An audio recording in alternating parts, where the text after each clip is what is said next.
Here's a question. How do sports teams decide what types of issues and causes to support? Like any other industry or any other brand, social responsibility must be aligned with the values and the identity of the team or the league or the player or all of them or some of them, and it has to have some measurable impact on the community. So a team has to understand, just like any other brand, a team or an athlete has to understand its own brand values, its own values and identity, the interests of its fans, and the needs of the community to kind of find a way to match them all together. And success depends upon a commitment to the measurement and evaluation of the degree and type of an organization's investments, the actual impact of the initiative, and the return on investment of that initiative. So brands have a lot of things to balance out.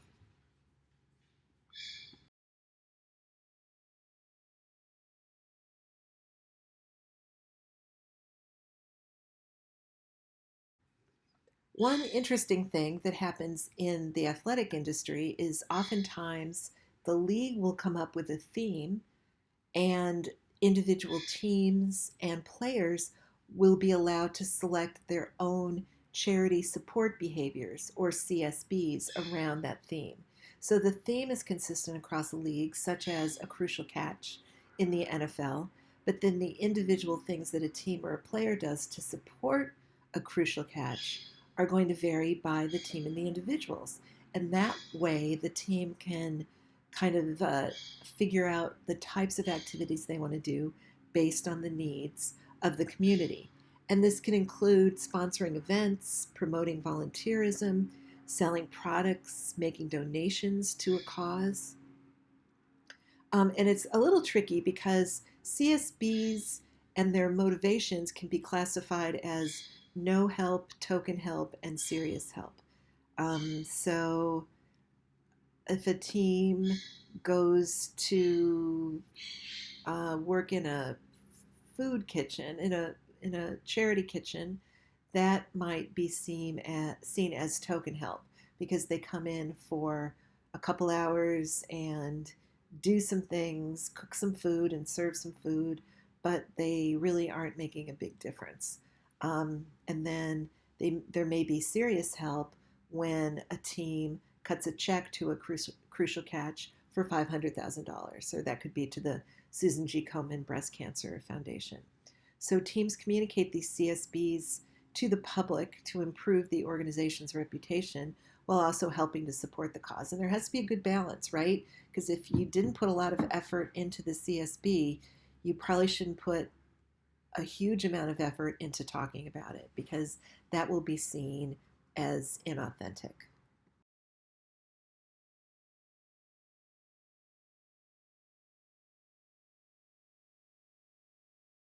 So I mentioned the NFL is a crucial catch um, campaign, and this has morphed since it originally started. A crucial catch was the campaign that ran during October. It still runs during October, which is Breast Cancer Awareness Month. And for the first several years of its existence, a crucial catch was focusing only on breast cancer and was really a female oriented campaign to bring more females into the NFL family. And there was a lot of backlash over time against a crucial catch. Um, there were a lot of people who thought, who couldn't relate to breast cancer but could relate to other types of cancer, and they were mad that their team was not supporting the type of cancer they wanted their team to support. And then there was also concerns with teams selling a lot of pink merchandise. If you ever watch an athletic game during October, you'll notice at least one of the games the teams are wearing pink merchandise. And they would also sell that to fans and donate profits to a charity. Often the profits were a tiny, tiny percentage, and the teams were making a huge amount of money off of this merchandise that was being sold to women who aren't generally a um, a, a a target audience. And then so those were the two general problems with a crucial catch. And then in the past couple of years, the NFL has changed it around to be a focus on any type of cancer that can be detected by screening, which can include colon cancer. And I'm not sure what other type of cancers, but any cancer that you can screen for is part of a crucial catch. And the NFL now allows each term to engage in their preferred CSBs and develop communication plans independent of the NFL.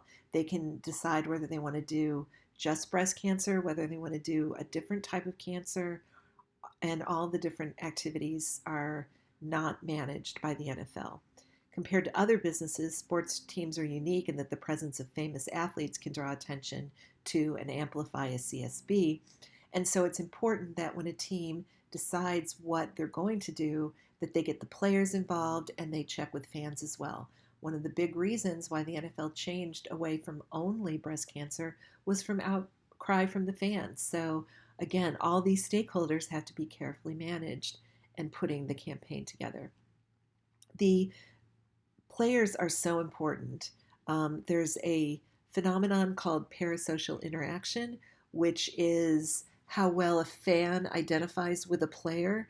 So if a fan meets a player once or a fan watches a player a lot, um, on television or through some other mediated channel, they start to think that they're really friends with that player. And so there's a positive correlation between this type of what's called a parasocial interaction and intention to get screened after exposure to a breast cancer awareness message. So the individual players can have a huge impact and can be a huge influence on individuals who are going to respond to that message.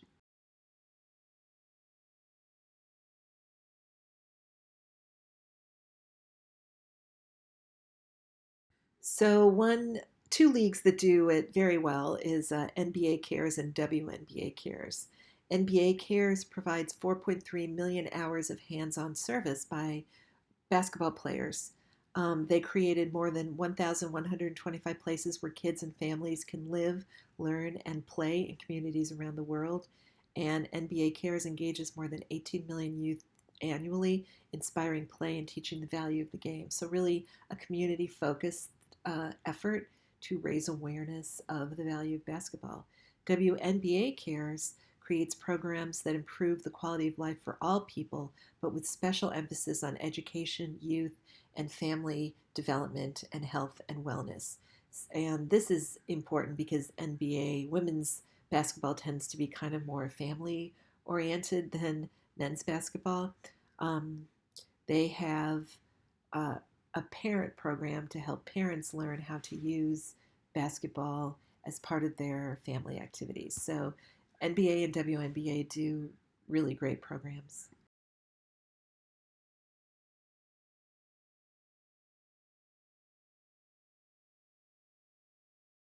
You may not connect professional sports with sustainability, but it does happen. And in fact, one of the projects from last year that is available for you to read is about a plan for the NBA to become sustainable. But right now, the poster child is the NHL, the National Hockey League. And they started with a really interesting insight that the number of ponds that freeze over in the winter has fallen dramatically in recent years due to global warming. And because ponds freeze over, ice hockey becomes less accessible to young people. And so sustainability initiatives that they undertake address a long-term threat, not just money saving or money donations. So the NHL requires its teams to track the resources they consume, the waste they produce, and other benchmarks like the emissions generated by team travel. And these data are pooled and shared to clubs with each club's efforts to reduce their carbon footprint so all clubs can learn how to be more efficient. So they're really making an effort to save the planet in order to save their own sport. So it's a really interesting thing that that league does.